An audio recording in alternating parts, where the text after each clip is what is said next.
Nu va, grįžau pavažinėjusi dviračiu ir pietų metas pasidarysiu kokteiliuką.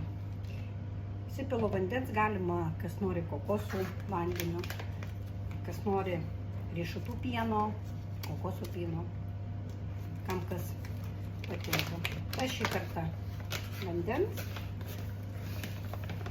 įsidėsiu miltelių, štai tokie, šį kartą riešutų skonio, išsimaišysiu. Čia yra subalansuotas, daug visokių vitaminų yra. Čia yra keto proteino kokteilis.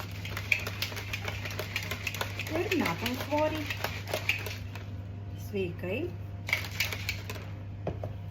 Šitaip pasportavus, naudoju ir maistą valgai, bet kada va. Aš neturiu, aš grįžau pavažinėjus dviračiu, tingisiu. Nusprendžiau tiesiog kokteiliuką pasidaryti, išgerti. Tai greičiau.